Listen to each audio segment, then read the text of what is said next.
Welcome back, ladies and gentlemen, to another Wi-Fi battle done by me, Blazeshadowthorn. This was a really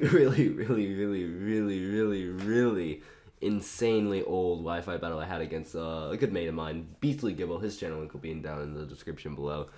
Just to give you a time period of how old this game is, as you can see on Gibble's team, he has a Typhlosion.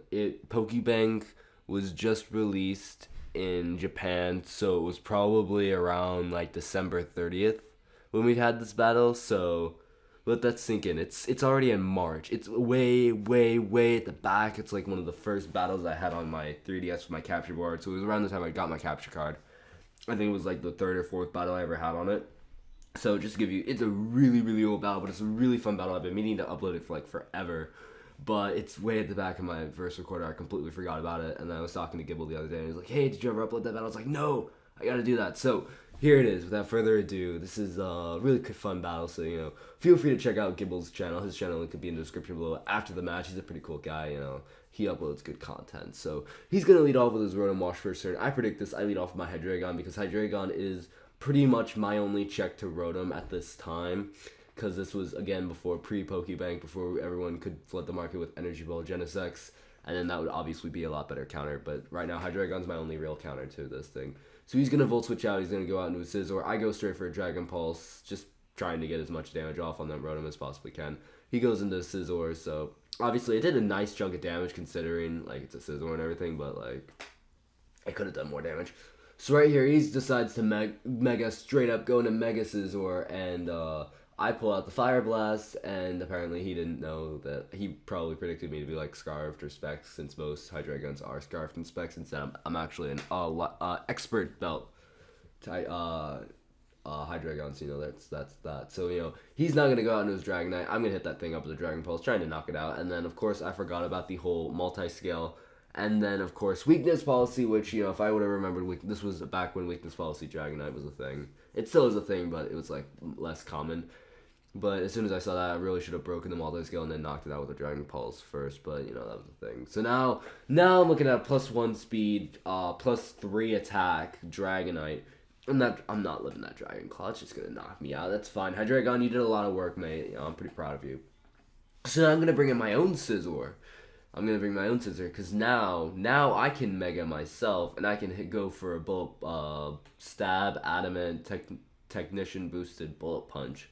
And hopefully try and knock out the Dragonite, because his multi-scale is broken. He's at around half HP, and I am able to knock it out. So that huge threat that could have been a very big threat has now been avoided, as it is down dead. So now he's going to go into Hotspot, the Typhlosion, and that Typhlosion is a very huge threat. So I'm going to switch out, obviously. I'm going to go into my Tentacruel, my Tentafool, because that's my only check to this Typhlosion is this Tentacruel. Because without my Tentacruel, it can just run rampant throughout my entire team and wreck it with a Choice Scarfed Eruption. Because I don't have rocks on this team, and I really don't have a reliable form of,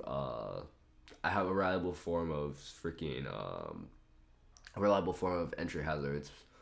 I have spikes on my Ferrothorn, but still, I can't bring Ferrothorn in safely with the Typhlosion running around. So anyway, I'm going to go for a knock off the Rotom Washes. I think it was Choice Scarf. Maybe it was a Chesto Berry. Can't remember. But anyways, he's going to go for a Volt Switch. He's going to Volt Switch out into his Honchkrow, which is very unfortunate because I went for the Mirror Coat.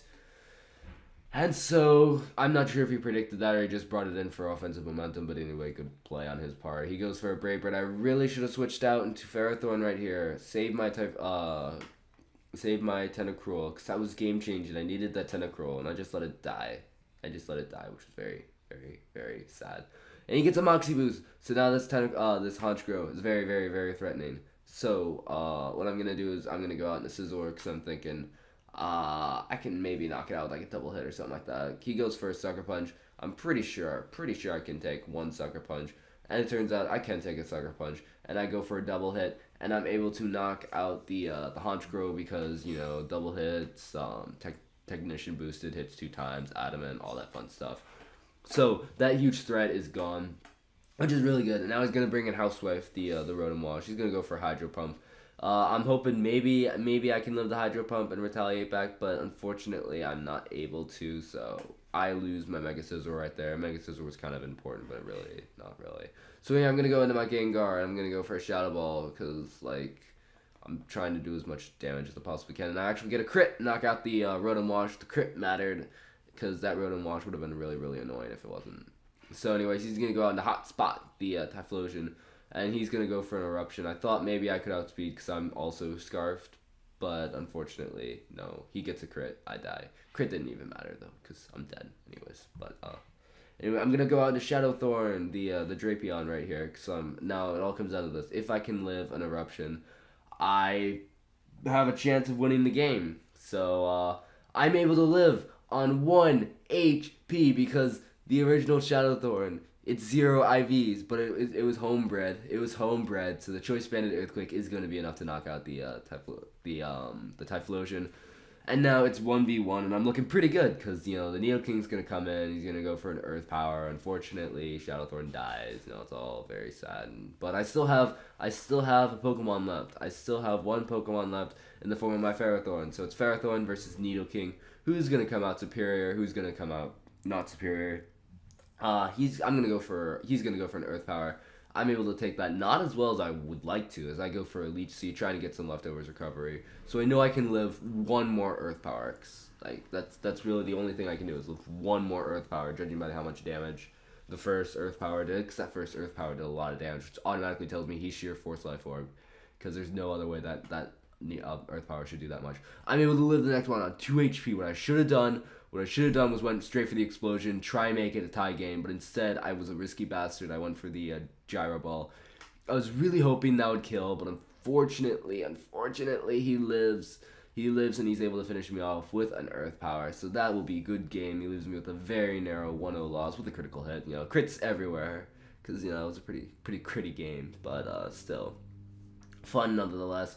It's pre-Pokebank, so I think actually most of my team weren't even like EV trained. This was back like the team were EV trained if they're not IV bred correctly and stuff like that. They're probably like 2 or 3 IVs, because this was way back before I was cloning, before I have all my good Pokemon. Yeah, before Bank was even like officially a thing, but still pretty fun batch. BeastlyGible, check him out. His channel could be down in the description below. As always, if you enjoyed this narration, feel free to leave a like and a comment. Those are always appreciated. And I'll see you all next time. Bye.